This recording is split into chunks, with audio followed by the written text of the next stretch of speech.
So hello friends, welcome है आपका SSC tech and zone में। तो आज के अपन वीडियो में ये अपना जो जीके की सीरीज चल रही है लेवल 3 इसको कंप्लीट करेंगे। तो आज इसका मॉक टेस्ट का 3 है। और पहले तो मैं आपसे माफ़ी चाहता हूँ कि जो मेरा सेकंड वीडियो था जीके का जो मॉक टेस्ट का उसमें थोड़ी सी गड़बड़ हो गई थी। वो मैंने उसमें ध्यान नहीं दिया। जो बीच का कुछ पार्ट आपने देखा होगा जिसमें मैं एक्सप्लेन कर रहा था, तो वीडियो क्या है थोड़ा सा मतलब आधा ही सा आ रहा था, पूरा नहीं आ पा रहा था। वो कुछ पार्ट में जो क्रस्ट वाला पार्ट था वो जो मैंने एक्सप्लेन किया था, तो उसके लिए मैं आपको कुछ बताना चाहता हूँ। तो अगर आपको ऐसा लगता है उस पार्ट में अगर यार समझ में नहीं आया बिल्कुल कि यार ये तो बिल्कुल ऊपर से गया, तो हाँ मैंने आपको क्या है इसके बारे में सीरीज़ के बारे में डिस्क्रिप्शन नहीं दिया, तो मैं आज आपको डिस्क्रिप्शन देता हूँ कि अपन इस सीरीज़ में 40 से 50 वीडियोस, 50 तो आप मान लो 40 वीडियोस तो कवर करेंगे, जो लगभग कितनी 1 घंटे 15 मिनट की रहेगी। तो आप ये मान के चलिए कि मैं आपका पूरा भी जो 2026 के लिए जितने भी एसएससी के एग्ज़ाम होंगे ना, अब देखो यार जो भी सीजीएल का टीयर 2 है, क्या नाम है यार उसके लिए तो मैं नहीं बोल सकता, शायद वो तो हो भी गया। जो सीपीओ का है तो उसके लिए तो नहीं, हाँ लेकिन जो सीपीओ का जो और क्या नाम है मेंस में तो यार आती नहीं होगी जी के जीएस पर। हाँ अभी जो एमटीएस है जो फरवरी में ही होगा आपका जहाँ तक है, और उसके बाद जो सीएचएसएल का भी टीयर 2 है ना, या फिर उसके बाद भी जितने भी आपके एसएससी के एग्जाम लगे होंगे, ठीक है, तो उसके लिए आपकी बेस्ट रहेगी। क्योंकि इसके अंदर जो है मैंने सिर्फ जैसे कि आपको बताया है, सिर्फ ये नहीं कि जीके है, पूरा जीएस भी इसके अंदर आएंगे क्वेश्चंस के अंदर, अपने बुक्स वगैरह करंट अफेयर्स भी मैं क्या नाम है इसमें धीरे धीरे क्या नाम इंक्लूड करूंगा। और आपको पता होगा एसएससी के नाम भी जैसे मान लो एमटीएस वाले हैं तो भाई उनके लिए तो है बिल्कुल देख के ही जाना। इसके अंदर भी बिल्कुल जो करंट वाले जो करंट अफेयर्स है, जैसे कि क्या नाम है बुकर प्राइस किसने जो 2025 को लेटेस्ट पूछेगा, क्योंकि वो तो सब इसके अंदर मैं कवर कराऊंगा, है ना। तो आपको बिल्कुल मैं क्या कह रहा हूँ, चिंता लेने कोई फिक्र करने की जरूरत नहीं। अपन लगभग 40 वीडियो कवर करेंगे यार 1 घंटे 15 मिनट की। तो अगर आपको लग रहा है ना यार वो अगर डीपीएस वाला पार्ट मेरा थोड़ा सा क्या नाम है नहीं हुआ, वो सही समझ में नहीं आया, तो आगे आने वाली वीडियो में अपन कंप्लीट रिवाइज करेंगे, है ना। और क्या है मैं भी क्या थोड़ा मेरी तबीयत भी ज़्यादा ख़राब थी इसलिए मैं थोड़ा कर नहीं पाया। बाकी आने वाले में थोड़ा वॉइस मॉड्यूलेशन भी करूँ। और हाँ आपसे आने वाले में अपन ये क्या नाम है मैंने प्रेजेंटेशन का नया करा है, इसमें करेंगे वो क्या डॉक्यूमेंट फाइल में थोड़ी सी दिक्कत आती थी मैंने समझा, तो अब इसमें अपन जो अच्छे से कवर करेंगे, ठीक है। तो फिर चलो इसको देखते हैं फर्स्ट क्वेश्चन को फिर, है ना। तो सबसे पहले क्या बोल रहा है, Lord Dalhousie introduce the doctor of labs. ठीक है, सबसे पहले आपको ये अपन ये देखेंगे कि डॉक्टर ऑफ लैब्स कब आया था। डॉक्टर ऑफ लैब्स आया था 1848 में, और उसमें किस किस को एक्वायर किया गया था, जोधपुर, सतारा, संबलपुर, इन सब को एक्वायर किया गया था। और आपको ये भी ध्यान रखेंगे कब कब एक्वायर किया गया था, तो अपन उसको भी देखते हैं कौन कौन से ईयर जिसमें आपका उदयपुर एक्वायर किया गया था 1853 में।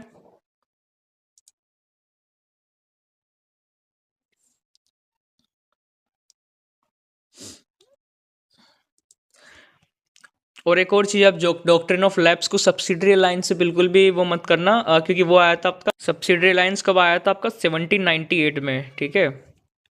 और उसको ले कौन आया था सबसे पहले, वेलेस्ली लेके आया था। और उसको एक्सेप्ट किसने करा था, निज़ाम ऑफ क्या नाम अहमदाबाद ने। और उसके बाद निज़ाम ऑफ हैदराबाद, और उसके बाद अवध उसके कंट्रोल में आया था 1801 में, ठीक है। आप ये ध्यान रखेंगे, निज़ाम ऑफ हैदराबाद ने सबसे पहले उसको एक्सेप्ट किया, उसके बाद अवध आया था उसके कंट्रोल में सब्सिडरी अलायंस में, जो कि क्या नाम है ब्रिटिश लेके आए थे 1801 में, ठीक है। तो ये सब चीज़ आपको ध्यान रखनी है कि सतारा, झांसी, जोधपुर, है ना, उदयपुर, ये सब एक्वायर किए गए थे अपने डॉक्ट्रिन ऑफ लैब्स। और एक और चीज़, ये जो रेलवेज थे ये भी डलहौजी के टाइम पे चलाए गए थे, जो कि अपना सबसे पहले बॉम्बे से थाने के बीच में चला था। और कौन से ईयर में वो चला था, अपना जो रेलवे था वो चला था आपका क्या बोलते हैं 1853 में सबसे पहले अपना रेलवे चला था, जो कि बॉम्बे से लेकर कहाँ तक, थाने तक, बॉम्बे से लेकर थाने तक चला था। और कितनी दूरी थी, तो दूरी थी आपकी 34 किलोमीटर, ठीक है। ये आप ध्यान रखेंगे कि 1853 में चलाया गया सबसे पहले रेलवे, बॉम्बे से थाने के लिए पहला चला था। उसकी दूरी जो थी वो थी आपकी 34 किलोमीटर, ठीक है। हाँ, और ये the Lord Canning was the first viceroy of India, बिल्कुल सही है। क्या नाम है, Lord Canning the first viceroy of India था।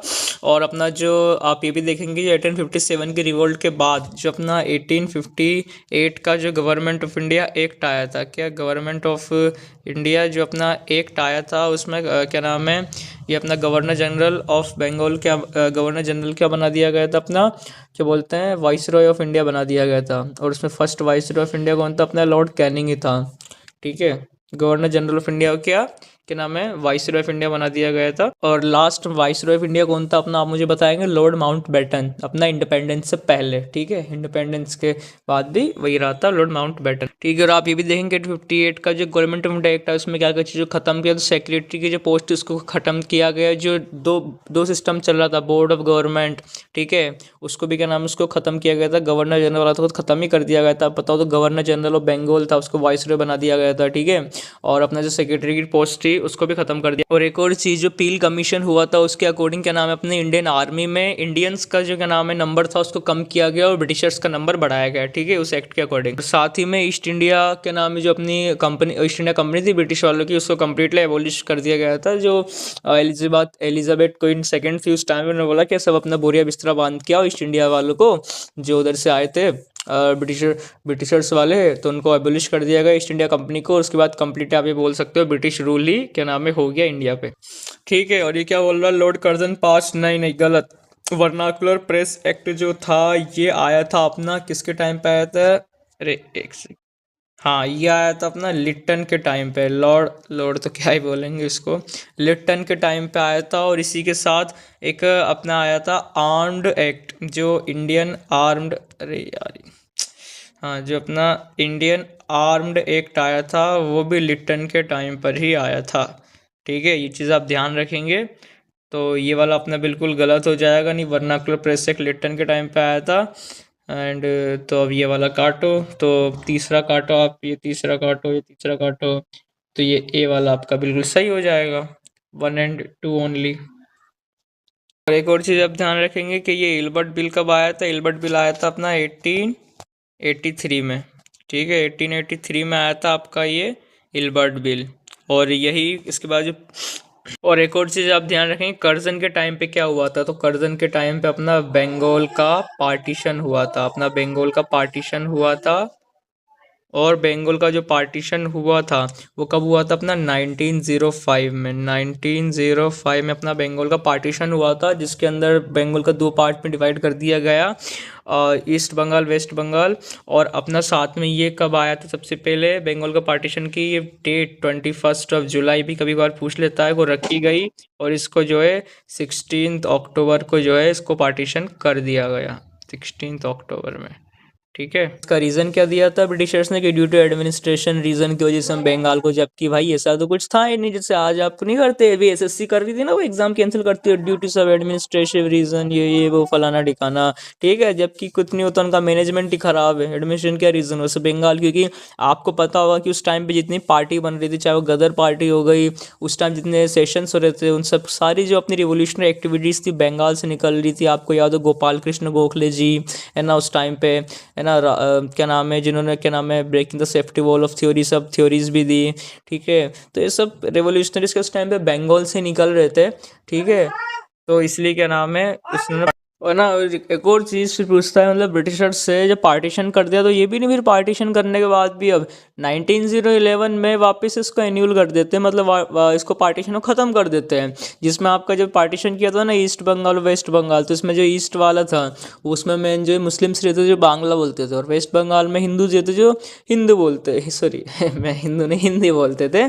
तो भाई अब वही है ना, जैसे आज अपनी गवर्नमेंट कर रही है, हिंदू मुस्लिम में ब्रेक कर दो, बस क्या नाम है आराम से, उसके बाद उनको जो है वो लड़ते रहेंगे, आपस में झगड़ते रहेंगे, मंदिर मॉस्क करते रहेंगे। तो बस वैसे उन्होंने किया ब्रिटिशर्स ने, क्या माल से उनको ईस्ट वेस्ट बंगाल में हिंदू मुस्लिम उसके लिए ब्रेक कर दिया और हो गया उनका काम।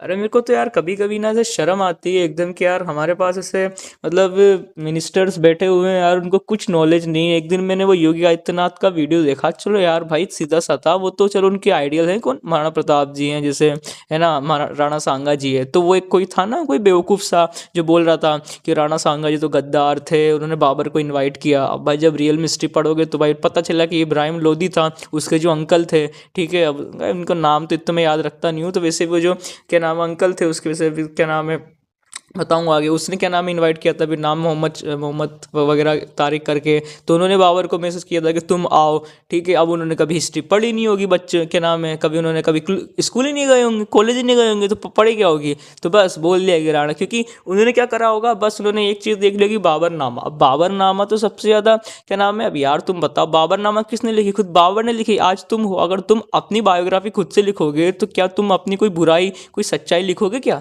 तुम तो अपने अपने बारे में लिखोगे ना। तो बस उन्होंने बाबरनामा देख ली और बस उसके अंदर बाबर ने लिखा था कि क्यों क्यों लिखा था, क्योंकि जो खानवा का बैटल था ना, वो बाबर की लाइफ का सबसे हार्डेस्ट बैटल था 1927 का।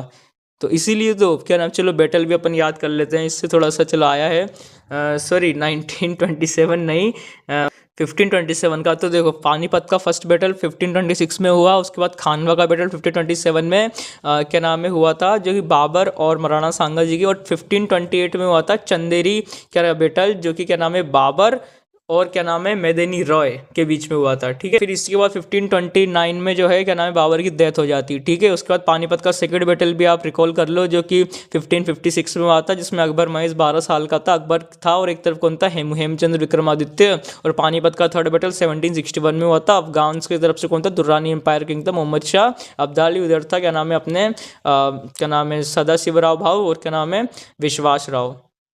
हाँ विश्वास राव। तो वही बात है ना, क्या नाम है, अब उनको इतना भी वो नॉलेज नहीं। फिर मैंने योगी जी का इंटरव्यू देखा, तो भाई साहब योगी जी भी बता रहे, थोड़ा सा चलो बता रहे राणा सांगा जी ऐसे थे। तो भाई उनकी बातों से लग रहा था कि यार इनको भी कुछ हिस्ट्री की पता नहीं है, वरना उनको थोड़ा बताना था ना ब्रीफ करके। आज क्या नाम है, आज आप बताओ, अगर वो चाहते हैं कि यार क्या नाम है जो नॉर्मल है पीपल्स उन पर ट्रस्ट करे, तो वो कैसे ट्रस्ट करेंगे यार। क्या नाम है, आप बताओ कि मुझे इतना सब नॉलेज है, मुझे आता है। उस जो इंटरव्यू था, सो जो बेसिक इंटरव्यू था, उसके अंदर इतना बता देते ना, थोड़ा डेट बता देते हैं कि देखो नहीं नहीं वो तो बाबरनामा से उन्होंने लिया है ना, या फिर जो राणा सांगा जी थे क्या नाम है वो 27 में बैटल हुआ। कि अगर मतलब अगर यार वो 2 पॉइंट बता देते ना, कि मतलब इब्राहिम लोदी क्या नाम है को हटाने के लिए क्या नाम है राणा सांगा जी बाबर को बुलाएंगे, जबकि राणा सांगा तो खुद खातोली के बैटल में और बाड़ी के बैटल में इब्राहिम लोदी को हरा चुके हैं। हरा क्या, कूटा है घर में जाके बाड़ी के, और वो कौन सा खातोली का बैटल हुआ था। अगर वो इतना पता है तो भी लोग को लगता कि हाँ यार हमारे सीएम में भी नॉलेज, पर वो भी ऊपर ही ऊपर से बता रहे हैं। अरे ये तो फिर भी योगी आदित्यनाथ है। और जो पार्लियामेंट में बैठे रहते हैं, वो लोकसभा राज्यसभा लोकसभा में जो वो अनुराग ठाकुर हो गया। मतलब अब सोचे यार लेफ्टिनेंट है भाई, कोई लेफ्टिनेंट कर्नल होगा उसमें क्या मतलब इतना टाइम होगा कि यार वो इधर आके इधर क्या नाम है ये भाषणबाजी करे लोकसभा में आके, और वो भी कैसे पॉइंट्स के, वो राहुल गांधी से कह रहे तुम्हारे तो जाति का वो नहीं है। अब फिर भाई अब तुम्हारे बारे में पूछे, फिर मैं क्या नाम तो वैसे ऐसे हैं या इनको तो मैं तो सीधा सा इनको मेरे सामने ले आओ कभी। मैंने कसम से इनको अगर रुला नहीं दिया डिबेट में, क्योंकि तुम्हारी नॉलेज है जीरो। तुम बस ये है कि व्हाट्सएप यूनिवर्सिटी हवाई विज्ञान करेंगे, हवाई बातें करेंगे, ऐसा है ऐसा है। तो वो सब चीज़ें हैं। तो वही बात। और इससे कुछ आप ध्यान रखेंगे, जो कर्जन था इसी के टाइम अपना इंडियन यूनिवर्सिटीज़ एक्ट भी आप पास हुआ था। आप इसको ट्रिक है यार मैं बताऊं, सिंपल से याद रख लेना है। कर्जन में क्या रहा, कर्जा कि भाई इसने कर्जा लेके जो है बंगाल को ब्रेक कर दिया 2 पार्ट में, और कर्जा लेके साथ में जो है इसने क्या नाम है अपनी यूनिवर्सिटी बनाई थी, ताकि थोड़ा क्या नाम है तो इसे रिलेट करके आप इसको याद कर सकते। और एक और चीज़, कलकत्ता कॉरपोरेशन एक्ट, वो भी इसी के टाइम पे आया था। ठीक है, तो उसको भी आप ध्यान कर लेना। ठीक है, तो 3 आए थे, कलकत्ता कॉरपोरेशन एक्ट, अपना क्या नाम है बंगाल पार्टीशन, और अपना क्या बोलते हैं वो government university of India act. क्या बोल रहा है, Venus has the longest day. अरे बिल्कुल सही है मेरे भाई, वीनस से कितना होता है 243। वीनस भैया, वीनस का होता है 243। और सबसे शॉर्टेस्ट किसका होता है, सबसे शॉर्टेस्ट होता है जुपिटर का। जुपिटर कितना होता है, केवल 9 घंटे। सोचो कितनी स्पीड से घूमता हुआ, केवल 9 घंटे में कंप्लीट हो जाता है। और उधर वीनस को कितने लगते हैं 243 दिन। और अपन ठीक, और लॉन्गेस्ट रिवॉल्यूशन टाइम किसका होता है, ये तो ऑब्वियसली यार सिंपल नेपच्यून का होगा। जो प्लेनेट जितना दूर होगा ठीक है, तो वो उसका नाम है, उसका टाइम उतना ही बढ़ेगा। और वीनस को किन किन नाम से जानते हैं भी आप ध्यान रखेंगे, मॉर्निंग स्टार हो गया, इवनिंग स्टार हो गया, ब्राइटेस्ट प्लैनेट हो गया, अर्थ की ट्विन सिस्टर बोलते हैं। मतलब इतनी सारी चीज़ें वीनस के लिए तो है ना, morning star, evening star, brightest star, क्या बोलते हैं ट्विन सिस्टर ऑफ अपना। और सिर्फ वीनस और यूरेनस ही है अपने प्लैनेट ओनली, सभी में जो ईस्ट से वेस्ट। ध्यान रखेंगे, बहुत बार क्वेश्चन पूछता है कि सोलर सिस्टम के प्लैनेट में केवल 2 प्लैनेट है, वीनस और यूरेनस, जो कि ईस्ट से वेस्ट रोटेट करते हैं। सिंपल सी ट्रिक बताऊं, वीनस के लास्ट में क्या आ रहा है, अस, यू अस। तो एक और प्लैनेट देखो जिसके लास्ट में अस है, अस किसके में, यूरेनस। बस यूरेनस, वीनस, लास्ट में अस आ रहा है तो बस यही है जो ईस्ट से वेस्ट रोटेट करते हैं। बाकी किसी प्लेनेट में लास्ट में अस नहीं आ रहा, तो वो जो अपने वेस्ट से ईस्ट रोटेट करते हैं। ठीक है, ध्यान रहेगा आपको। ठीक है, और ये क्या बोल रहा है, क्या नाम है, Venus rotate on its axis from east to west, जैसा कि मैंने आपको बताया, बिल्कुल सही होगा, बिल्कुल सही। तो ये अपना इसका पहला एकदम करेक्ट हो जाएगा, both into and are the correct. ठीक है, वैसे मैंने आपको क्या बताया, जब भी आपको ऐसा लगे कि यार समझ में नहीं आ रहा रीज़न है कि नहीं, आप बिकॉज जोड़ दो, कुछ मत करो यहाँ, एक सेकेंड, इसके बाद लगा दो आप बिकॉज, बिकॉज लगा दो आप इधर, और ऐसे पढ़ो, Venus has the longest day in the solar system because, because because Venus rotates on its axis from east to west. सही है बिल्कुल, है ना। तो आपने जब इसको करा, एक सेकंड, अरे एक सेकंड, एक सेकंड, अरे अरे नहीं नहीं नहीं नहीं, ये सॉरी सॉरी सॉरी सॉरी, ये बी होगा इसका। ये आर जो है ना करेक्ट एक्सप्लेनेशन नहीं है। हाँ, मैं भी बता रहा था, आर जो है करेक्ट एक्सप्लेनेशन नहीं है कि Venus has the longest day in the solar system because Venus rotates on its axis from east to west. अरे भाई ऐसा थोड़ी है यार, ईस्ट टू वेस्ट तो अपने यूरेनस भी करता है, तो उसका लॉन्गेस्ट डे थोड़ी होता है, वीनस का होता है लॉन्गेस्ट डे। तो इस वजह से क्या नाम है, तो अपना यूरेनस भी तो है ना ऐसे, तो जब ईस्ट से वेस्ट रोटेट करता है, पर उसका थोड़ी होता है। तो नहीं नहीं, सही तो है दोनों अपने आप में, पर ये करेक्ट एक्सप्लेनेशन नहीं है, तो इसका जो है ये गलत हो जाएगा अपना, ये both A and R true, but R is not the correct explanation of A, ये हो जाएगा इसका। ठीक है, सॉरी वो मुझे ध्यान नहीं रहा, मुझे लगा दोनों दोनों में फ्लो में रुक गया कि दोनों सही है, तो ऐसा करके, पर मैंने जैसा बताया ना, बिकॉज लगा दो आप, तो बस बिकॉज लगा के पता चल जाए। अच्छा, तो फिर इसका रीजन क्या है भैया वीनस का लॉन्गेस्ट डे का, तो बहुत आसान है, फास्टेस्ट स्पिनिंग भाई, फास्ट स्पिनिंग है, इसलिए उसका क्या नाम है लॉन्गेस्ट डे होता है, Venus is the longest in the solar system. ठीक है, और क्योंकि पास है ना, ऑब्वियसली यार पास है इसलिए, और जो दूर है यूरेनस तो नेपच्यून के, तो नेपच्यून से पहले आता है जस्ट ओनली, इसलिए उसका दूर है इसलिए, है ना। ऐसे आप ध्यान रखेंगे, अर्थ अपनी एक्सिस पे कितना टिल्ट है, 23.5 डिग्री, और अपने ऑर्बिट, ऑर्बिट पे कितना है, 63.5 डिग्री, ऑर्बिट पे 63.5 डिग्री, और अपने एक्सिस पे 23.5 डिग्री। ठीक है, ये भी आप ध्यान रखेंगे। चलो, तो अब क्वेश्चन वो नेक्स्ट डीपीएसपी वाला ही था, तो अब चलो इस वीडियो में अपन अच्छे से डीपीएसपी को देखते हैं, जो गलती थी उसको हटाएंगे। तो सबसे पहले अपना आता है डीपीएसपी में, आप देखेंगे आर्टिकल मेन जो अपना 36 है, वो वही स्टेट के बारे में बताता है कि अपना जो है ना, एक के नाम है स्टेट होगा, ठीक है, वेलफेयर वगैरह की उसकी बात करता है। नॉर्मल जो अपना 36 है वो भी इतना नहीं आता, 36 भी नॉर्मल क्या नाम है पब्लिक के वेलफेयर वगैरह की बात करता है, और 38 में भी वही है क्या नाम है, डिस्क्रिमिनेशन वगैरह थोड़ा बहुत के लोगों के साथ कोई बना, मेन आता है 39 से। तो 39 से क्या आता है, इससे क्वेश्चन आते हैं, ये बात करता है equal pay for equal work, equal pay for equal work, 39 के बात करता है equal pay for equal work, ठीक है ना, equal pay for equal work की बात करता है अपना 39। इसके बाद अपने आर्टिकल स्टार्ट होते हैं 40 से, तो देखो मैं आपको करके अच्छे से समझाता हूँ, स्टोरी के माध्यम से समझिए। आर्टिकल 40 में अपन क्या बना देते हैं, अपन पंचायत बना देते हैं, ग्राम पंचायत बना देते हैं, ठीक है ना, तो ग्राम पंचायत बना देते हैं अपन आर्टिकल 40 में। उसके बाद अपन क्या करते हैं, उसके बाद अपन लेते हैं आर्टिकल 41 की ग्राम पंचायत बना दी। अब उसके बाद क्या कराएंगे, ग्राम पंचायत बनाए तो उनको रोजगार देंगे, मतलब उनको क्या नाम है, वर्क देंगे, उनको वर्क देंगे, और प्यूपिल की असिस्टेंस का ध्यान रखेंगे, ठीक है, उनको जो अपन से अच्छे से वर्क वगैरह देंगे ताकि पैसे कमाए, ठीक है, अपना जीवन यापन करे, तो वर्क देंगे उनको, पब्लिक असिस्टेंस का ध्यान रखेंगे। उसके बाद आएगा अपना 42, तो 42 क्या करेंगे अपन, उनको जो है मैटरनिटी रिलीफ देंगे, और उनकी क्या नाम है जो कंडीशंस है, मतलब जहाँ वो काम कर रहे हैं, क्या नाम है, उन कंडीशंस का ध्यान रखेंगे, जो कंडीशंस है वो भी क्या नाम है काम करने लायक होनी चाहिए, वो मैटरनिटी रिलीफ देंगे, ठीक है। फिर 43, अपना 43 क्या बोलता है, तो 43 बोलता है लिवलीहुड के लिए, कि उनको जो भत्ता मिल रहा है क्या वो उनके जीवन के लिए भी, खाने वाने के लिए भी सही है कि नहीं। ऐसा तो नहीं भैया कि उनको बोला था 1000 मिले उनको 200 रुपये, तो उनका खर्चा ही नहीं चल पा रहा। नहीं, 43 में अपन ये सब ध्यान रखेंगे कि जो भत्ता मिल रहा है क्या नाम है, उनको वेजेस वगैरह जो है, ठीक है ना, वो उनके लिए जीवन के लिए भी होने चाहिए। उसके बाद आएगा अपना 44, तो 44 देखो इसमें लग रहा है ना सेम सेम 4 फॉर्म, तो ये बात करता है यूनिफॉर्म सिविल कोड की, यूनिफॉर्म सिविल कोड मेंटेन करता है 44, जिसकी शॉर्ट ट्रिक है ये देखो 44, बिल्कुल सेम सेम, और यूनिफॉर्म का मतलब भी होता है सेम सेम। उसके बाद आता है अपना नेक्स्ट 45, इसमें लास्ट में क्या आ रहा है 5, तो 5 से आप याद रख लेना कि जो 5 से 6 साल के जो बच्चे हैं उनका ध्यान रखें, उनकी केयर वगैरह, और उनको स्कूल के लिए जो है ना क्या नाम है वो प्रिपेयर करेंगे स्कूल जाने के लिए 5 से 6 साल के बच्चों को, और उनको क्या नाम है, उनकी हेल्थ वगैरह का ध्यान रखेंगे। उसके बाद आता है अपना नेक्स्ट आर्टिकल 46 और 46। तो 46 वही, अब जो चिल्ड्रंस को स्कूल के लिए प्रिपेयर करा, तो अब अपन देखेंगे कि उनके साथ कोई डिस्क्रिमिनेशन ना हो। तो मतलब एसटी जो एससी है, उनके डिस्क्रिमिनेशन के लिए आर्टिकल है अपना 46, ठीक है, उनके साथ कोई डिस्क्रिमिनेशन ना हो, ठीक है, बच्चों के साथ। ठीक है, उसके बाद आता है अपना 47। तो देखो 47 तो अपना बहुत आसान है, लास्ट में कह रहा 7। 7 मतलब आपको पता होगा, थाला फोर्जन है एम एस धोनी। तो M S Dhoni sir 45 year के हैं, लेकिन फिर भी उनकी हेल्थ कितनी अच्छी है। तो आप न्यूट्रिशन का ध्यान रख लेंगे, क्योंकि जो बच्चे जो अपने ट्रेन करे थे ना, उनका न्यूट्रिशन का ध्यान रखना अपन को, पब्लिक वेलफेयर उनका न्यूट्रिशन का। ठीक है, उसके बाद आता है अपना 48, ये सबसे इंपॉर्टेंट है 48। 48 और इसके अंदर आता है अपना 48 का ए। तो 48 क्या बोलता है, ये बात करता है अपना एनिमल हस्बेंड्री और अपना एग्रीकल्चर, मतलब एनिमल हस्बेंड्री और अपना जो एग्रीकल्चर है खेती वगैरह के लिए, उसके लिए करता है कि अपन को क्या नाम है, आप ऐसे कर लो, याद रखिए जो बच्चे अपन ने जो खा पी के बढ़िया स्कूल वगैरह पहुंचाए, तो उनसे अपन एग्रीकल्चर कराएंगे, एनिमल हस्बेंड्री का ध्यान रखेंगे। और इसके बाद जो 48 का ए है, इसमें क्या करेंगे अपन, उनसे जो अपने फॉरेस्ट वाइल्ड लाइफ है उनको प्रोटेक्ट कराएंगे। ठीक है, 48 के में जो अपने फॉरेस्ट है, वाइल्ड लाइफ है, ठीक है, इनको कुछ उनसे, उन बच्चों से प्रोटेक्ट कराएंगे। ठीक है, अपना 48 के ए में। ठीक है, 48 के ए में आप ये ध्यान रखेंगे।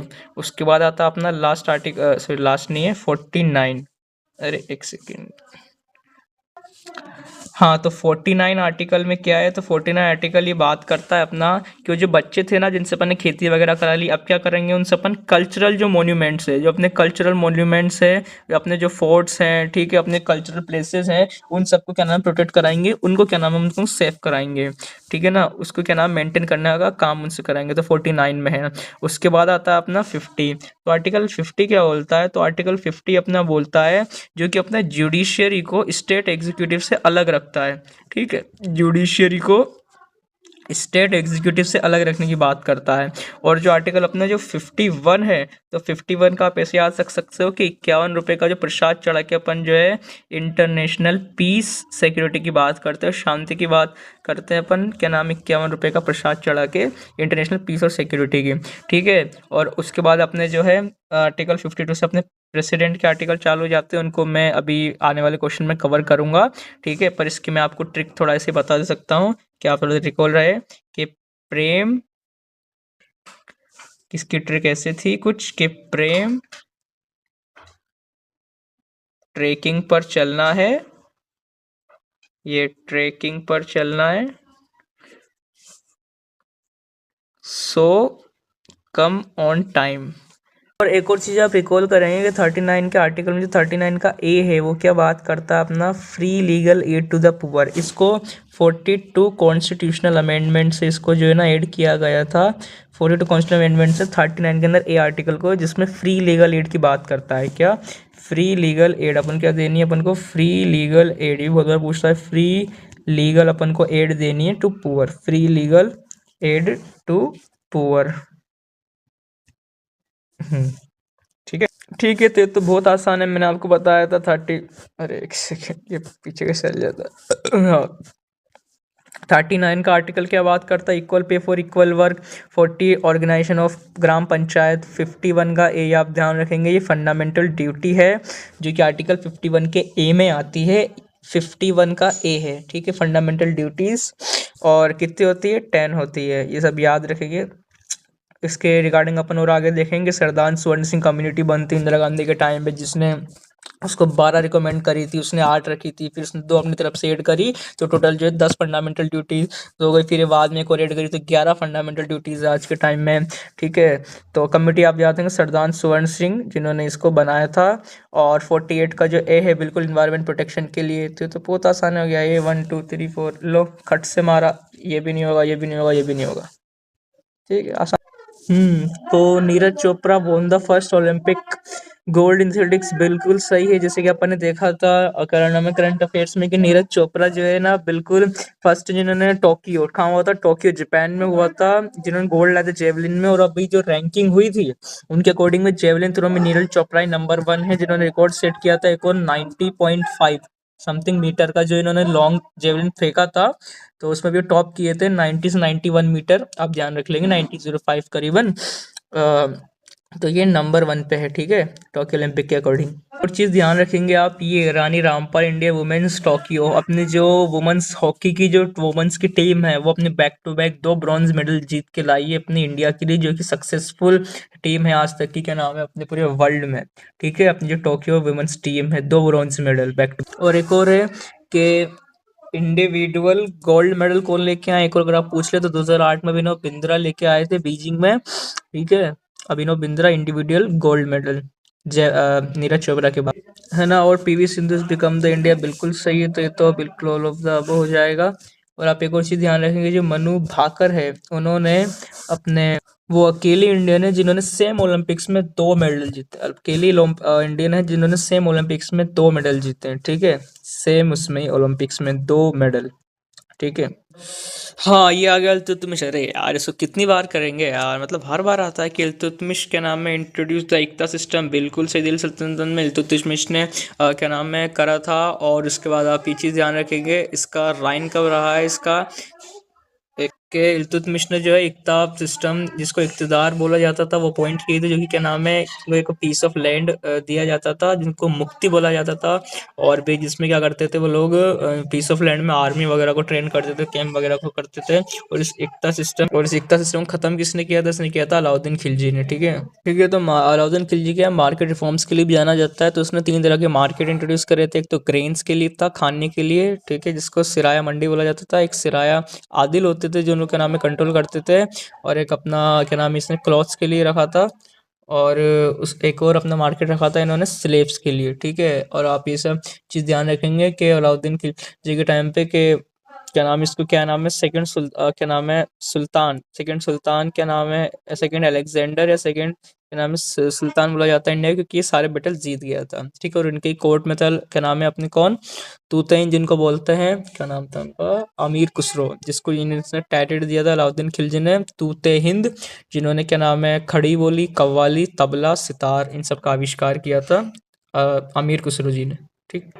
एक और चीज़ आप रिकॉल करेंगे फटाफट से, कि अलाई फोर्ट, अलाई दरवाज़ा, जो कि कुतुब मीनार का एंट्रेंस है, वो भी अलाउद्दीन खिलजी ने बनाया था। और एक और सेकंड सिटी ऑफ दिल्ली, सिरी, वो भी इसी ने बनाए थे अलाउद्दीन खिलजी ने, ठीक है। तो ये सब क्या नाम है, इसे अपन ने पहले कर लिया है ऐसे, पर फिर भी मैं आपको रिवीजन के लिए बता रहा हूँ, ये सब पहले क्लासेस में अपन ने सब कवर कर लिया है।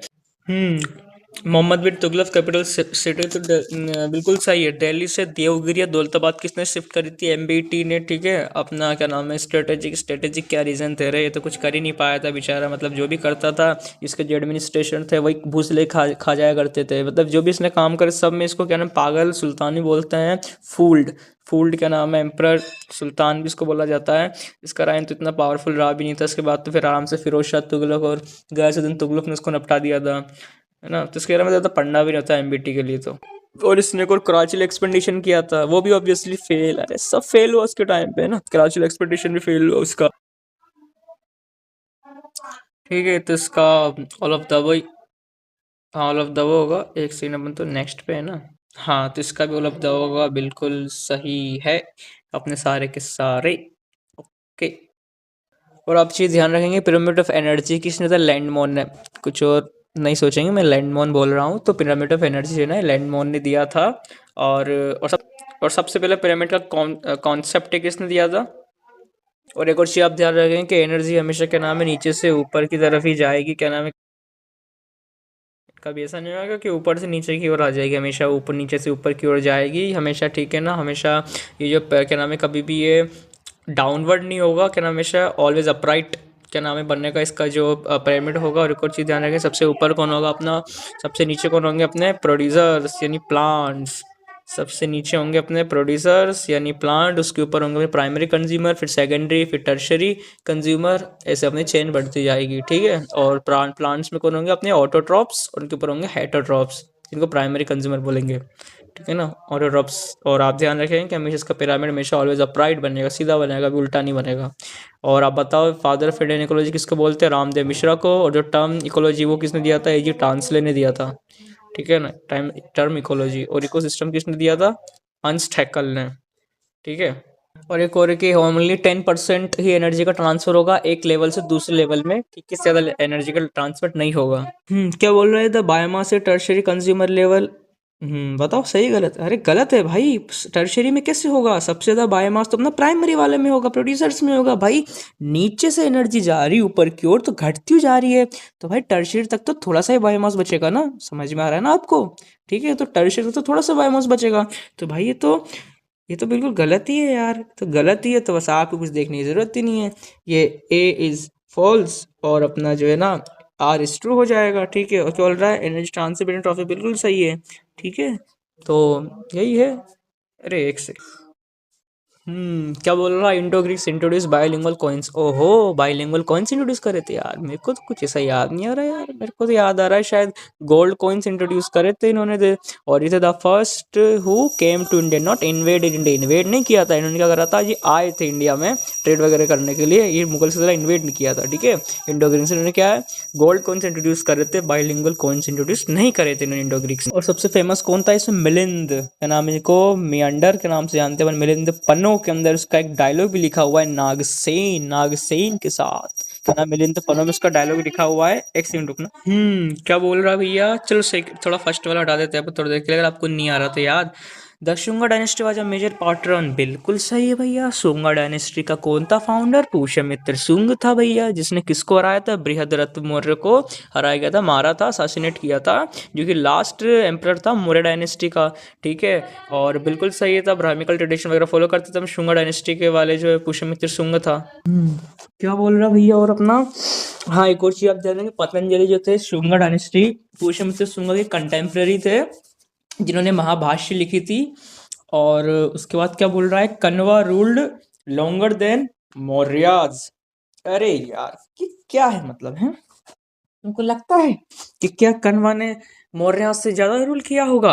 अरे यार भाई, कन्वा के मैं तुमसे पूछूं कि रूलर एक भी नहीं पता होगा है तुम्हें? क्या मेरे को दो तीन याद है बस, वो तो पढ़ना पड़ता है इसलिए के, तो इतने सारे याद हैं, अशोक, चंद्रगुप्त, बृहद्रथ, ठीक है ये सब। तो वही है भाई, ये तो गलत है भाई। क्या नाम, मौर्य में चंद्रगुप्त मौर्य, बिंदुसार, फिर कौन आया? अशोक आया। ठीक है, फिर उसका बेटा कौन था, है ना, मौर्य के बाद शुंगा आए, शुंगा के बाद कन्वा, इसलिए कन्वा को शुंगा भृत्य बोलते हैं, क्योंकि शुंगा के बाद कौन आए? और इसके फाउंडर कौन थे? वासुदेव कन्वा। देखो नाम याद आया ना, एक ही याद आया ना बस, वासुदेव कन्वा, ये इसके फाउंडर थे कन्वा डायनेस्टी के, जिसने किसको हराया था? शुंगा डायनेस्टी को, उसके बाद आए थे कन्वा। ठीक है, तो जैसा मैंने आपको बताया यार, अगर पहला आपको नहीं भी आता ना, क्या नाम है, तो अब तीसरा तो गलत ही है, तो तीसरा गलत है तो काटो। अरे एक सेकेंड, अब ये तीसरा गलत है तो, अरे कहाँ आ गया यार ये?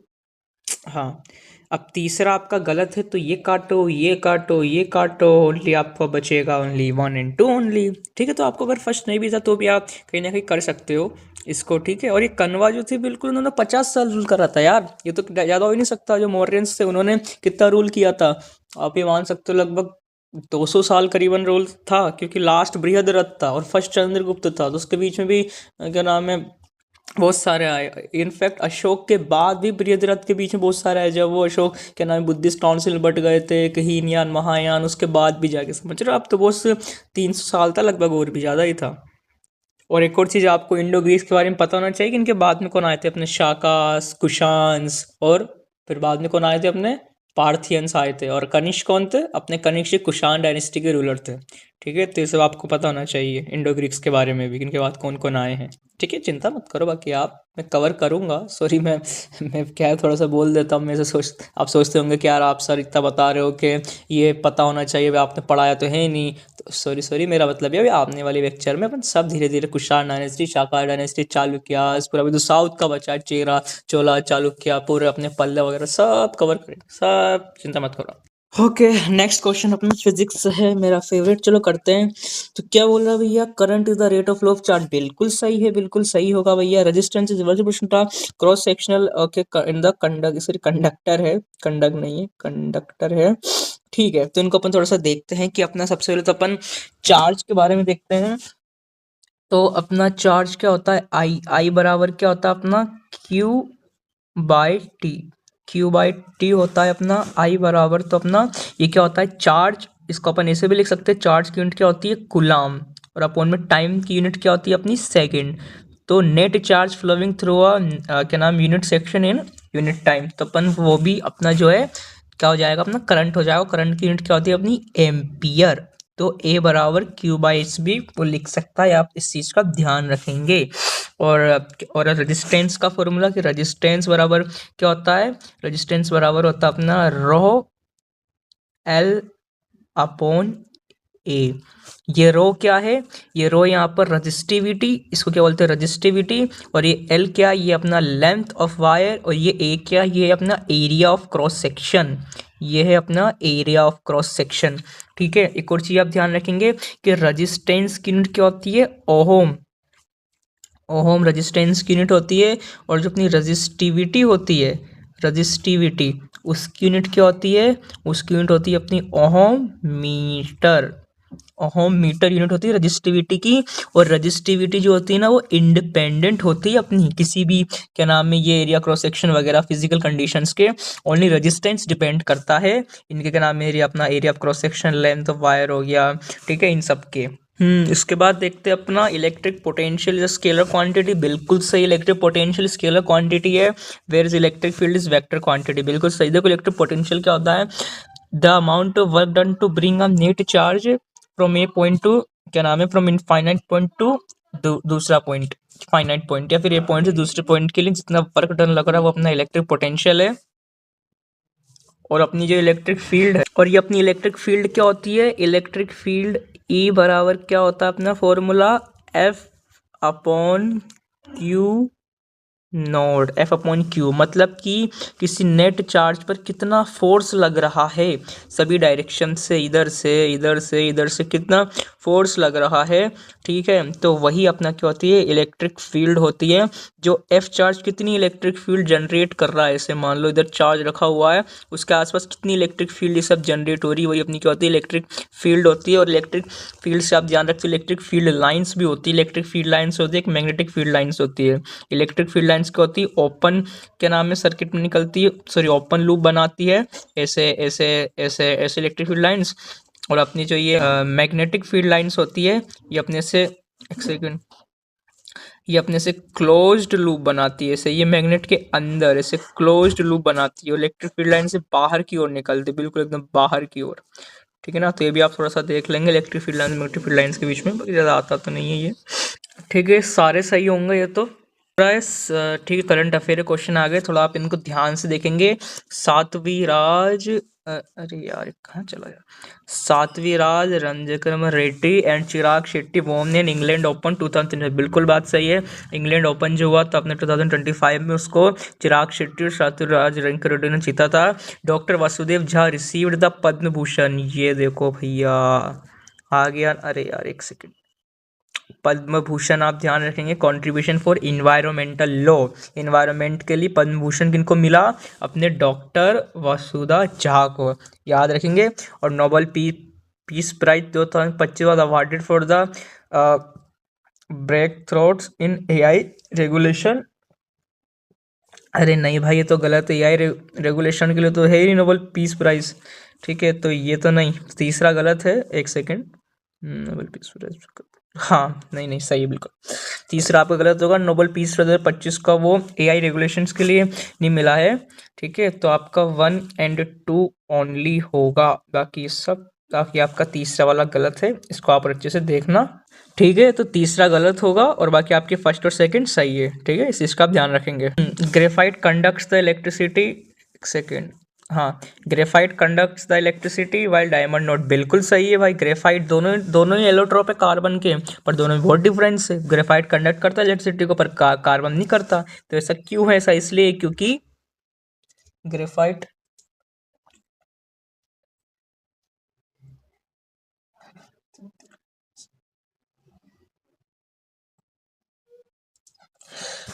और ये ऐसा इसलिए क्यों है क्योंकि यहाँ पर क्या होता है, एक कार्बन जो है ना 3 कार्बन से बॉन्डेड होता है ग्रेफाइट में, और अपना जो डायमंड होता है ना उसमें डायमंड में क्या होता है, एक कार्बन 4 कार्बन से बॉन्डेड होता है। तो आप सोच सकते हो 4 कार्बन से बॉन्डेड है, 4 तो उसकी वैलेंसी होती है, तो यहाँ कोई फ्री कार्बन नहीं है ना, इसलिए कोई इलेक्ट्रिसिटी कंडक्ट नहीं होती।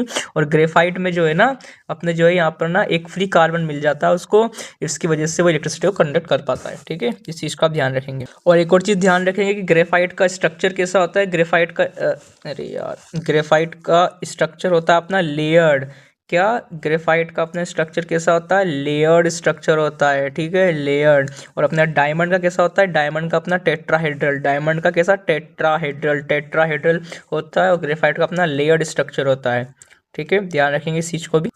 इसकी ट्रिक मैंने आपको बताई है, जैसे कि आप तो बीच में लगाओ भैया, एक सेकेंड, हाँ बीच में लगाओ आप तो, बिकॉज उसके बाद चालू कर दो। तो देखो बिल्कुल सही है कि graphite conducts electricity while diamond does not, because graphite has delocalised electrons and layer structure.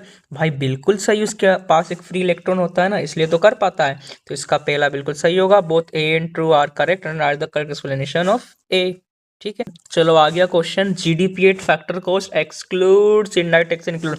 बिल्कुल से देखो, दो चीजें होती है, एक तो मार्केट प्राइस होती है, फैक्टर कॉस्ट। मार्केट प्राइस में क्या होती है, अपन जैसे मान लो मार्केट में कोई चीज लेने जाते हैं, एक आप मार्केट में जाओ, फैक्ट्री में जाओ, थोड़ा इमेजनरी करके आप सोचो, तो फैक्टर में तो क्या होगा, उसमें टैक्सेस वगैरह सब लगे होंगे, तो उसकी प्राइस ज़्यादा होगी। और अगर आप यही क्या नाम है मार्केट में लेने गए, और अगर ये आप फैक्ट्री में लेने जाओगे, तो मैं इमेजनरी बता रहा हूँ, तो अभी आप वो सोचो चीज़ फैक्ट्री में बनी है, अभी वो मार्केट में नहीं आई है, तो उसमें जो ये इनडायरेक्ट टैक्सेस वगैरह है ना पूरे, वो नहीं लगे होंगे, तो वो चीज़ हो सकता है आपको थोड़ी सस्ती पड़ जाए, ठीक है। ये तो मैं इमेजनरी बता रहा हूँ आपको समझने के लिए, कि मार्केट प्राइस, मार्केट कॉस्ट में क्या होता है, उस पे टैक्सेस वगैरह सब लगे होते हैं, और फैक्टर कॉस्ट में नहीं होते हैं। तो GDP at factor cost exclude indirect taxes include subsidy. देखो इसका ऐसा है, जीडीपी क्या होती है पहले मैं आपसे बताऊं, तो भैया जीडीपी क्या होती है, अपनी जैसे इंडिया है, तो इंडिया के अंदर इंडियंस और नॉन इंडियंस मिलकर कितना कंट्रीब्यूट कर रहे हैं इकोनॉमी में, वो जीडीपी है। एक जीएनपी क्या होती है सर फिर, तो जीएनपी क्या होती है, अपने इंडिया के अंदर जो इंडियंस हैं, और जो अपने बाहर के देशों में जो इंडियंस हैं, क्योंकि बाहर के देशों में जो इंडियंस अपने हैं, वो भी कहीं ना कहीं पैसे क्या नाम अपनी इंडिया भेजते होंगे ना अपने परिवार के लिए, तो वो कितना कंट्रीब्यूट करते हैं, जैसे क्या नाम है उसमें, तो वो सब जीएनपी हो गई, वो जीएनपी हो गई जो टोटल इंडियन से मतलब है। और जीडीपी क्या होगी, इंडिया के अंदर इंडियन हो नॉन इंडियन कोई भी हो, सब मिल कितना कर रहे हैं, वो जीडीपी हो गई। तो जीडीपी एट फैक्टर कॉस्ट बिल्कुल सही भाई, इनडायरेक्ट टैक्सेस को तो एक्सक्लूड करेगी, हटाएगी। और जो सब्सिडीज है, क्योंकि इनडायरेक्ट टैक्सेस किसकी तरह, लाइबिलिटीज की तरह, तो माइनस ही होगी। और इंक्लूड सब्सिडी, सब्सिडी क्या एसेट, और एसेट हमेशा क्या होता है प्लस, थोड़ा मैं बता रहा हूँ हमेशा से नहीं, पर याद करने के लिए, तो बिल्कुल सही है। और ये क्या बोल रहा है, net national product equals to gross domestic product minus depreciation, बिल्कुल सही है। अगर आपको किसी का ग्रोथ से नेट चाहिए ना, तो आप क्या कर दो, डेप्रिसिएशन को माइनस कर दो। चाहे आप जीडीपी लो, जीएनपी लो, कुछ भी लो, ग्रॉस में से आपको नेट चाहिए तो आप डेप्रिसिएशन को माइनस कर दो, जीडीपी में से, जीएनपी में से, तो आपको उसका नेट मिल जाएगा, ठीक है। ठीक है, और बाकी आपको मैं थोड़ा और अच्छे समझाऊं कि अगर अपन को फैक्टर कॉस्ट पर कोई चीज़ चाहिए, तो अपन क्या करते हैं, उसमें से मार्केट जो प्राइस है उसमें से अपन माइनस कर देते हैं net indirect tax, net net indirect tax को। और ये अपने नेट इनडायरेक्ट टैक्स किसके बराबर होते हैं, तो अपना जो नेट इनडायरेक्ट टैक्स होता है ना, ये अपना बराबर होता है क्या, indirect tax minus indirect tax plus subsidy के इनडायरेक्ट टैक्स को तो हटा दो और सब्सिडी को ऐड कर दो, ये अपना नेट इनडायरेक्ट टैक्स के बराबर होता है। नेट इनडायरेक्ट टैक्स के बराबर होता है कि इनडायरेक्ट टैक्स को हटा दो, सब्सिडी को ऐड कर दो। और यही अपना किसके बराबर होता है, मैंने आपको बता दिया, फैक्टर कॉस्ट बराबर market price minus net indirect taxes, ठीक है। याद रहेगी इतनी चीज, अरे याद कर लोगे यार, आप तो टैलेंटेड बंदे हो हैं सबके सब। उसके बाद क्या बोल रहा है, NNP eight market price the most appropriate indicator, real, गलत। NNP एट फैक्टर कॉस्ट होता है, ठीक है। तो जैसे पहले मैं आपको बताया कि NNP कैसे निकालेंगे, ठीक है। तो आप क्या करो, एक सेकेंड, आपको मान लो NNP चाहिए, आपके पास GNP है, GNP लो, GNP में से आप डेप्रिसिएशन घटा दो, तो आपके पास क्या आ जाएगी, आपके पास NNP आ जाएगी, है ना आसान। जीडीपी में से डेप्रिसिएशन घटाएंगे, जीएनपी आ जाएगी, एनडीपी में जीएनपी में से डेप्रिसिएशन घटाएंगे, एनएनपी आ जाएगी, है ना आसान। और इस चीज़ का आप ध्यान रखेंगे कि NNP market price is the most appropriate indicator नहीं होता, फैक्टर कॉस्ट होता है। तो तीसरा गलत होगा, तो तीसरा गलत है, तीसरा काटो, तो अपना 1 एंड 2 ओनली हो जाएगा। इसका मैं आपको बताता हूँ कि देखो एनएनपी फैक्टर कॉस्ट ही अपना क्यों नाम है एप्रोप्रिएट इंडिकेटर इसलिए होता है क्योंकि भैया मैंने आपको बताया ना, जब मार्केट में आए तो उसमें तो सब टैक्स वगैरह सब टैक्स की हवा भर गई। एक तरह से तो हुआ टैक्स वगैरह जाने क्या क्या चीज पे लग गई मार्केट में आया। उसके अगर आपको कोई चीज है, आपको उसकी रियल वैल्यू चाहिए कि भाई रियल में कितना है, तो आप फैक्ट्री पर ही तो जाओगे ना कि भाई वो फैक्ट्री में कितने में प्रिपेयर्ड हो, आप तो ये बताओ। सब हटा दो, फैक्ट्री में जो उसको प्रिपेयर करने में कितनी लागत आ रही है, तो वही तो उसकी रियल वैल्यू निकल के आएगी। मार्केट में तो उसमें टैक्स लग गया, इनडायरेक्ट डायरेक्ट कॉर्पोरेट जाने कितने टैक्स लग गए, है ना। तो इसलिए एनएनपीएट फैक्टर कॉस्ट, एनएनपीएट फैक्टर कॉस्ट ही अपना होता है appropriate indicator for real national income के लिए। ठीक है, ध्यान रहेगा।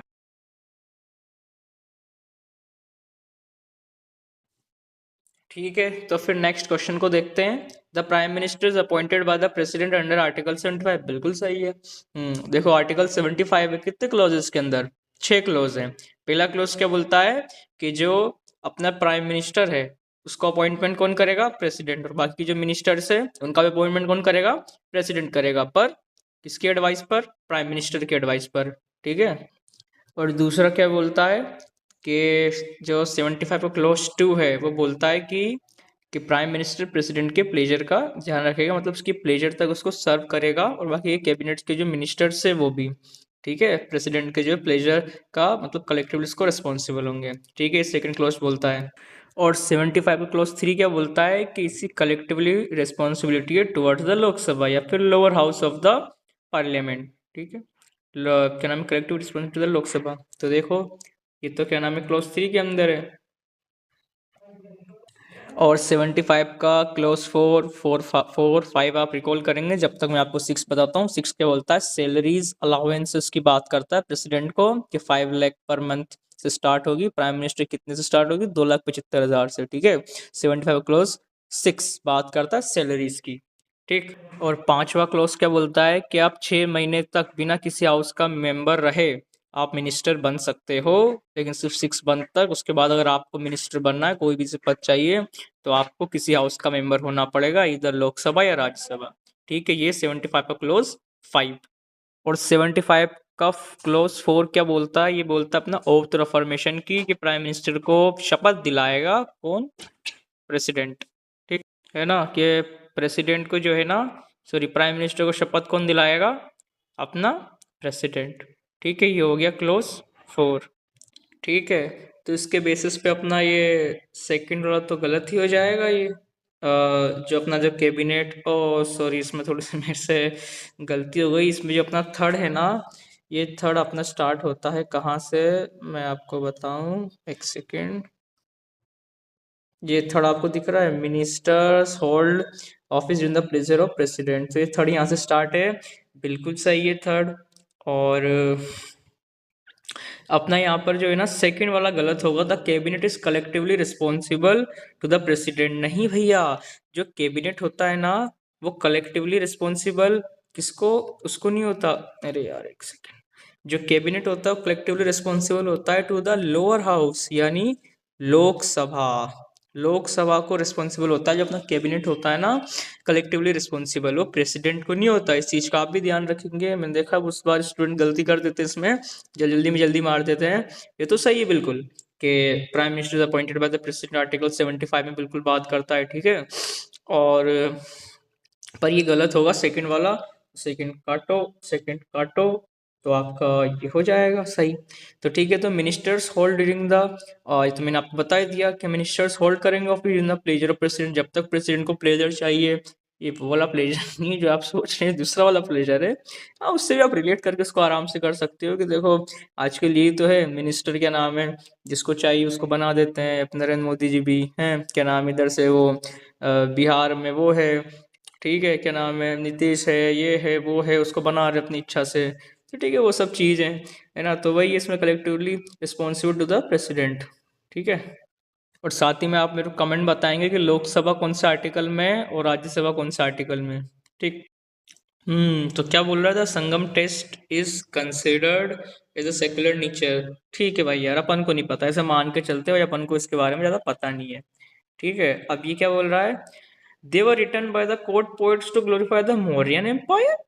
अरे भाई, मौर्यन एम्पायर में हुई थी क्या संगम? मतलब मौर्यन में तो कैसे हो गई यार है? ये तो बिल्कुल ही गलत है। आपको ये मानो अगर संगम टेक्स बारे में नहीं पता ना कि भाई कहाँ का, वैसे 3 संगम हुई है। कपाड़पुरम में हुई थी एक, अपनी मदुरई में हुई थी जिसमें तोलकाप्पी में आपको याद हो टेक्स्ट लिखा गया था।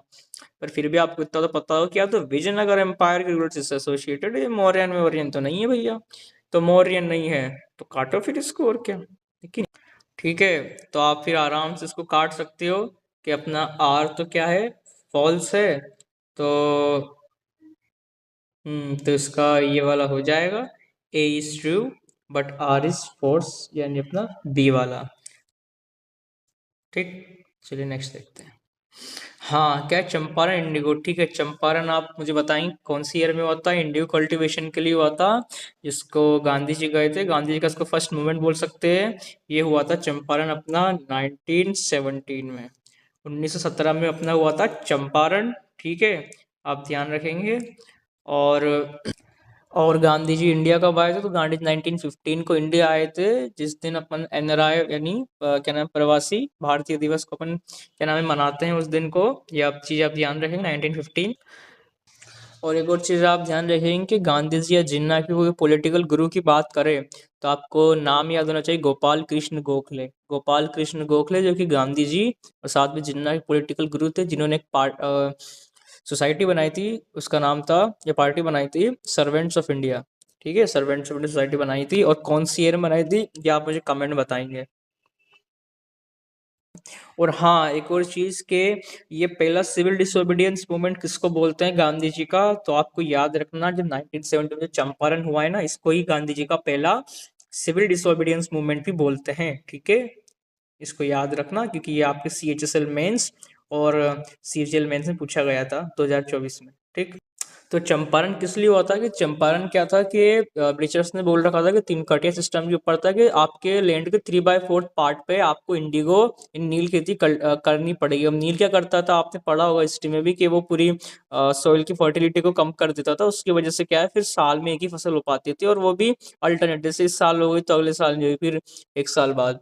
और खेड़ा क्या था, ये अपना जो खेड़ा था ये अपना था, सॉरी क्या हो गया, रिवेन्यू। उस साल क्या हो गया था, क्रॉप फेलियर हो गया था 1918 का ये। तो उसकी वजह से बोल रहे थे कि पीजेंट्स ब्रिटिशर्स को कि रेवेन्यू मत कलेक्ट करो, कि अभी क्या नाम टैक्स वगैरह जो है। तो बोला नहीं नहीं हम तो कलेक्ट करेंगे। तो ब्रिटिशर्स की इन सभी हरकतों की वजह से तो गुस्से में थे यार, वरना कोई ऐसा कोई रीजन थोड़ी था क्या भैया, हमको तो फर्क नहीं पड़ता भैया, हम तो कलेक्ट करेंगे रेवेन्यू, तुम शायद तुम्हारा कॉफ ले रहे हो कुछ भी हो हमें नहीं पता। और ये जो खेड़ा था ये पहला हंगर स्ट्राइक भी था जो कि 1918 में हुआ। ठीक है, इसको आप याद रखेंगे, पहला हंगर स्ट्राइक, भूख हड़ताल इंडिया का क्या नाम है अपने रिवॉल्यूशन में। तो आप देखते हैं अपना क्या है, नॉर्थ कॉर्पोरेशन। तो भैया ये बिल्कुल उसका रिलेशन है अपने जलियनवाला बाग और रोलर एक्ट से। आप ध्यान रखें कब आया था अपना रोलर एक्ट, आया था अपना 1919 में आया था अपना 1919 में। और इसको गांधी जी ने ब्लैक एक्ट बोला था, क्योंकि इसमें क्या 2 साल तक की, 2 इयर्स तक की आपको जेल हो जाएगी, बिना किसी क्या नाम है आपके ऊपर केस क्या नाम है करे। आपको कोई, आपको कोर्ट वोट कहीं नहीं ले जाएगा, डायरेक्ट आपको, अगर आपको सिर्फ मान लिया कि भैया ये कुछ रेवोल्यूशन कर रहा है अंदर ही अंदर, आपको उठा लेंगे, 2 साल की आपको जेल हो जाएगी, आपको वकील कुछ नहीं मिलेगा। तो इसलिए गांधी ने इसको ब्लैक एक्ट भी बोला था, रोलर एक्ट को। और यही सीधा सीधा अपना नॉन कॉर्पोरेशन और जलियांवाला बाग भी आप ध्यान रखेंगे जो कि 1919 में हुआ था। और ये आपको जलियांवाला बाग तो याद ही होगा कि क्या नाम है अपना 19 में जो है अपना बैसाखी का दिन था, अमृतसर में लोग कलेक्ट हुए थे, जहां पर आपको लीडर्स की याद रखनी होगी, सैफुद्दीन कुचलू और सत्यपाल मलिक, इनकी अरेस्ट हो गई थी। तो वहां पर माइकल ओ डायर ने नहीं, general ER Dyer, Michael O'Dwyer ने तो बोला था, जनरल ER डायर ने गोली चलाई थी। क्या नाम है, माइकल ओ डायर ने नहीं चलाई थी, जनरल ER डायर ने चलाई थी गोली। ठीक है, क्या नाम है, वहां पे लगभग 10,000 के अराउंड लोगों को मार दिया था, शूट कर दिया था। और एक चीज आप और याद रख लेना कि ये जो उधम सिंह जी ने जिसको मारा था वो EM डायर, वो जो EM डायर जिसने असली चलाई थी, क्या नाम है, जिसने ऑर्डर दिया था फायर का, उसको नहीं मारा था, वो तो मर गया था पहले ही, वरना उसको भी निपटा देते हैं। वो मारा था माइकल ओ डायर था, उसको मारा था सरदार उधम सिंह जी ने। ठीक है, और ये आपको इसका नॉन कॉर्पोरेशन खिलाफत मूवमेंट भी याद होगा। तो इसका क्या है कि खिलाफत मूवमेंट ऐसा है कि इसमें 2 ब्रदर्स थे, शौकत अली और मौलाना अली। तो इनका रिलेशन क्या, ब्रिटिश तुर्की से था। कि तुर्की में क्या है कि इनका कैलिफ बैठता था तो क्या है, हार गया था, क्या नाम है, वर्ल्ड वॉर 1 में। तो उसको ब्रिटेन ने हटा दिया उधर से कि हटो तुम, अब तुम्हारी गद्दी हम लेंगे। तो इसलिए उसका बदला लेने के लिए के लिए इन्होंने गांधी जी का साथ दिया। दोनों अली ब्रदर्स ने, शौकत अली और मौलाना अली ने, और अजमल क्या बोल रहा हूँ मैं, अजमल, क्या नाम है, अली भी उनके साथ ही थे। तो इसलिए वो दोनों भी आ गए अपने जो नॉन कॉरपोरेशन खिलाफत। इसलिए इसका फिर क्या नाम है, गांधी ने देखा हुआ हिंदू मुस्लिम को एक करने की चीज, और बहुत अच्छी भी रही, क्या नाम है, एक हो जाएंगे। तो इसलिए इसका नाम कर दिया नॉन कॉरपोरेशन खिलाफत मूवमेंट। 1921 में स्टार्ट होता है, आप इसको ध्यान रखेंगे, नॉन कॉरपोरेशन खिलाफत मूवमेंट जो है। और एक और बड़ा फेमस मूवमेंट था यूपी में जो 1920 में हुआ था, एका। पूछता है इससे भी एसएससी क्वेश्चन, तो आप इसको भी ध्यान रखिए। 1920 में हुआ था एका, मदारी पासी ने उसको लीड करा था। एका मूवमेंट जो कहाँ हुआ था, यूपी में, 1920 में, ठीक है। और इसी टाइम पे सुरेंद्र नाथ बनर्जी ने भी एक अपनी पार्टी बनाई थी, उसका नाम आप बताएंगे, Indian liberation federation. Indian liberation federation, आप तीन चीज ध्यान रखेंगे, सुरेंद्र नाथ बनर्जी ने बनाई थी इस टाइम पार्टी। देखो मैं आपको क्या एक एक चीज, देखिए पार्टी जिनसे एसएससी हमेशा क्वेश्चन पूछता है, कवर करा रहा हूँ। पहले तो मैं सॉरी बोलता हूँ कि ये थोड़ा जीके का ये मोड इतना लेट के अपलोड हो रहा है, उसका रीजन है मेरा क्या, लैपटॉप खराब हो गया था घर में, दूसरा भी था लैपटॉप, ऐसा नहीं, पर वही है ना यार, उसमें फिर वही फील नहीं आती, थोड़ा फिर प्रॉब्लम है। तो इसलिए क्या 2 दिन इसको लग गए थे, 2-3 दिन। तो क्या भैया थे नहीं, तो ये रिपेयर करने के लिए, तो इसलिए अब मैं बिल्कुल आ गया हूँ बिल्कुल अच्छे से इसको। मैं थोड़ी तबीयत भी थोड़ी चल रही थी अभी, क्या देखो ठंडी इतनी पड़ रही है यार, आज 3 जनवरी, इतनी धुंध है। तो मैं आपसे क्या कह रहा हूँ, इस सीरीज में अपन 40 वीडियोस को कवर कर लेंगे, ठीक है। उसके बाद अगर आपका रिस्पॉन्स आएगा, अगर आप बोलेंगे क्या नाम है कि हमको वन शॉट वीडियो भी चाहिए particular geography, history, polity, economics के, है ना, बायोलॉजी, तो उन सब पे बिल्कुल ऑब्वियसली मैं ले आऊंगा। लेकिन अभी क्या मेन, जैसे अभी एमटीएस आ रहा है, मेन अपना फरवरी में उसकी डेट भी आ गई, तो उसके लिए अपन इसको करते हैं, ठीक है कि ना। बिल्कुल एक एक चीज आपको बताऊंगा बिल्कुल डीप में, आपका आराम से निकल जाएगा एमटीएस को। आप देख लोगे ना मेरी 30 वीडियो की प्लेलिस्ट को, 30 को आराम से निकल जाएगा आपका एमटीएस। और इसी 1922 में फिर जो नॉन कॉरपोरेशन मूवमेंट था, ये बैकआउट कर लिया जाता है 1922 में। आप ईयर ध्यान रखेंगे, चोरी चोरा इंसिडेंट हुआ था, जहां पर क्या नाम है 25 पुलिस वालों को क्या नाम है जला दिया गया था। 25 में से सिर्फ 4 से 5 ही ब्रिटिशर्स थे, बाकी तो इंडियंस ही थे उनमें। तो इस वजह से फिर गांधी जी ने बोला कि भाई आई सरेंडर्ड, मैं सरेंडर करता हूँ। ब्रिटिशर ने कहा चलो सरेंडर्ड हो तो आप आ जाओ, चलो जेल, थोड़ा आप जेल में थोड़ा सा क्या नाम मूवमेंट कर लेना। तो ऐसा क्या नाम है उन्होंने बोला। तो 1922 में क्या नॉन कॉपरेशन मूवमेंट को बैकआउट कर दिया गया, इसको कॉल बैक कर दिया गया। हाँ, दांडी मार्च, तो दांडी मार्च आप रिकॉल करोगे 12 मार्च से स्टार्ट होता है, 6 अप्रैल तक चढ़ता है। और कहाँ तक, कहाँ से स्टार्ट होता है, साबरमती से अहमदाबाद तक, ठीक है। साबरमती से अहमदाबाद तक चलता है दांडी मार्च, जिसको सॉल्ट टैक्स के लिए किया गया था, नमक बनाने के लिए गांधी जी ने, ठीक। और इसी को अपन सिविल डिसोबीडियंस मूवमेंट बोलते हैं, दांडी मार्च को। तो 1 2 3 4, अरे फिर 1 2 3 4, अरे आप सोच रहे होंगे कि यार ये क्या सटने का अच्छे से बनाए नहीं है क्या, 1 2 3 1 2 3 4। कोई बात नहीं सब, कल से मिलेंगे आप सब, ठीक है। तो इसका 1 2 3 4 होगा आंसर। और एक और चीज़ आप देखेंगे कि पेशावर से किसने लीड किया था, और रिकॉल करेंगे कि जैसे अपने मद्रास से किसने लीड किया था, पेशावर से अपने खान अब्दुल गफ्फार खान, ठीक है, जिनको फ्रंटियर गांधी बोला जाता है, ठीक है। तो उन्होंने लीड किया था अपना, ठीक है, पेशावर से, ठीक है। उसमें क्या नाम है, खुदाई खिदमतगार बनाया था। और एक और चीज़ जो खान अब्दुल गफ्फार खान, मैंने आपको बोला, आप एक इनके रिगार्डिंग एक और चीज़ याद रखेंगे कि 1987 में इनको भारत रत्न दिया गया था। बहुत बार पूछता है 1991 में किनको मिला था, नेल्सन मंडेला। और 1987 में खान अब्दुल गफ्फार खान को, ये पाकिस्तान से थे, और नेल्सन मंडेला साउथ अफ्रीका। और ये दो ही केवल नॉन इंडियंस हैं जिनको कि भारत रत्न दिया गया है, ठीक है, अभी तक 48 लोगों में से, ठीक है। चीज़ आप ध्यान रखेंगे।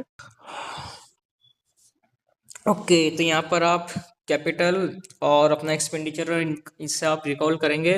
देखो अपने पास दो टाइप की चीज होती है, एक तो होता है अपने पास रिसिप्ट, एक होता है अपना कैपिटल। रिसिप्ट में आता है अपना टैक्स और आता है अपना नॉन टैक्स। तो देखो रिसिप्ट का क्या मतलब होता है, सॉरी सॉरी, हाँ, दो अपन पार्ट पढ़ते हैं, एक तो अपना, अरे यार, एक तो अपन पार्ट पढ़ते हैं रेवेन्यू वाला पार्ट, और एक होता है कैपिटल वाला पार्ट। तो देखो रेवेन्यू में दो होंगे, एक तो अपना एक्सपेंडिचर होगा और एक अपना रिसीप्ट होगा, ठीक है। और कैपिटल में भी सेम दो होंगे। तो देखो रेवेन्यू क्या होता है कि रेवेन्यू आप ये मान सकते हो, जैसे एक साल में अपन कोई भी चीज उसका फ्रीक्वेंट ट्रांजेक्शन हो रहा है, कोई भी चीज अपन खरीद रहे हैं, कर रहे हैं, कैपिटल एसेट आ रहा है, लायबिलिटी जा रही है, तो ये सब। और कैपिटल मतलब जैसे कि लोन, लोन का अपन ने से मान लो लोन ले लिया, ठीक है। तो अगर अपन ने लोन लिया है, लोन का रिपेमेंट कर दिया, ये सब कैपिटल में आएंगे, ठीक है। और अपना क्या नाम है जो रेवेन्यू है, तो उसके अंदर अपना क्या क्या आ जाएगा, जो रेवेन्यू वाला होता है ना शॉर्ट टर्म के लिए होता है, कैपिटल वाला लॉन्ग टर्म के लिए होता है। और रिसिप्ट क्या होता है? रिसिप्ट मतलब किसी चीज का आना। जैसे कि मान लो आपने किसी को लोन दिया तो आपके पास टैक्स आ रहा है, अगर आपके पास टैक्स आ रहा है तो रिसिप्ट है। अगर आपने लोन लिया है और आपको अगर क्या बोलते हैं उसका इंटरेस्ट देना पड़ रहा है तो वो क्या आपका एक्सपेंडिचर है। फिर से रिपीट कर रहा हूँ, अगर आपने लोन लिया है उसका आपको इंटरेस्ट देना पड़ रहा है तो क्या है? एक्सपेंडिचर आपके लिए। अगर आपने लोन अगर आपने किसी को लोन दिया है और आपके पास उसका इंटरेस्ट आ रहा है तो क्या है? आपका रिसिप्ट। आपने लोन लिया है, आपको उसका इंटरेस्ट देना पड़ रहा है, एक्सपेंडिचर। जैसे आपने लोन का रीपेमेंट कर दिया तो क्या है आपका? रीपेमेंट कर दिया तो आपका कैपिटल कैपिटल एक्सपेंडिचर है। एक्सपेंडिचर ऐसे है कि आपने लोन लिया था, लोन आप बार बार तो लोगे नहीं, ऐसे तो नहीं आज ले लिया कल ले लिया, एक ही बार लोगे। उसका रीपेमेंट कर दिया तो क्या है? खर्चा, कैपिटल एक्सपेंडिचर। और अगर आपने और अगर आपने किसी को लोन दे दिया लंबे टाइम के लिए तो वो क्या है? वो आपने इसका मतलब आपने एक एसेट क्रिएट कर दिया। समझ रहे हो? अगर आपने किसी को लोन दे दिया लंबे टाइम के लिए तो अब आपको उस पर रिसिप्ट मिलेगा, उस पर इंटरेस्ट मिलेगा, तो रिसिप्ट है आपके लिए, रेवेन्यू रिसिप्ट है। ठीक है, सॉरी कैपिटल रिसिप्ट है, रेवेन्यू नहीं, क्योंकि लोन आपने लंबे टाइम के दिया है। ठीक है, और उस पर आपको मिलेगा इंटरेस्ट तो आपके लिए रिसिप्ट है। और उसका मतलब कि आपने एक एसेट क्रिएट कर दिया आपके लिए। ठीक है, तो इसे आप ध्यान रखना।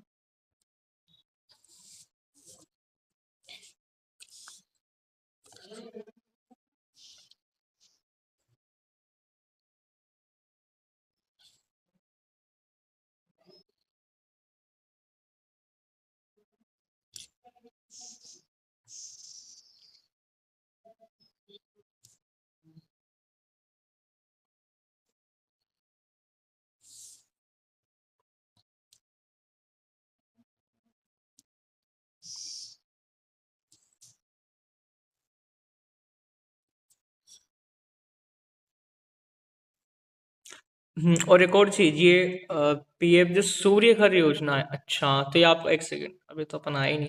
कैपिटल एक्सपेंडिचर बिल्कुल सही, reach historic high over 11 lakh crore.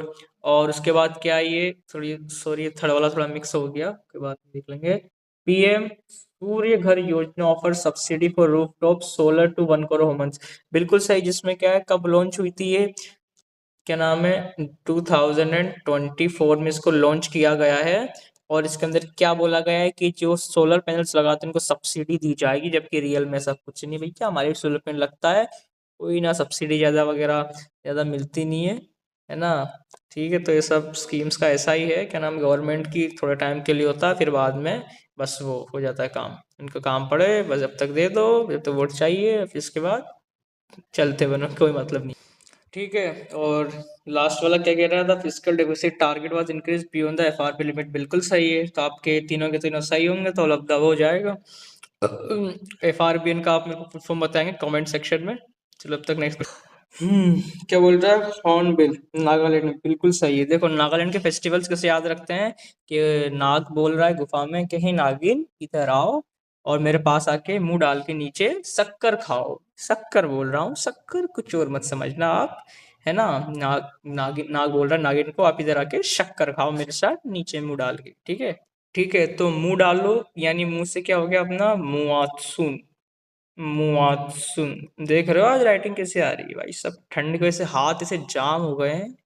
एक तो होता आपका मुआत्सुन और एक होता आप शक्कर खाओ, मतलब सक्रेनी, सक्रेनी। देखो ये सब याद कराने के लिए मैं थोड़ी ऐसी ट्रिक बता रहा हूँ, बाकी देखो मैं भी इसको फैमिली रख रहा हूँ, है ना, तो बाकी थोड़ा आप देख लेना। सक्रेनी, मुआत्सु, ये हो गया, और एक तो आपका हॉर्नबिल। ओके, क्या बोल रहा है, बिहू। बिहू आपका सम बिल्कुल सही है। बिहू 3 तरह का होता है, बोहाग, माघ और काटी। ठीक है, याद रहेगा। बोहाग, माघ होता है, बोहाग होता है और कार्तिक होता है। ठीक है, 3 टाइप का आपका बिहू होता है। तो सही है आपका ये, एक सेकेंड। तो सही है आपका, ये भी सही है, ये भी सही है, और ये भैया गलत है। ओनम तमिलनाडु में नहीं होता। ओनम मैंने आपको बताया कहाँ होता है, तमिलनाडु में नहीं होता सर। ये होता है अपना केरेला। केरेला।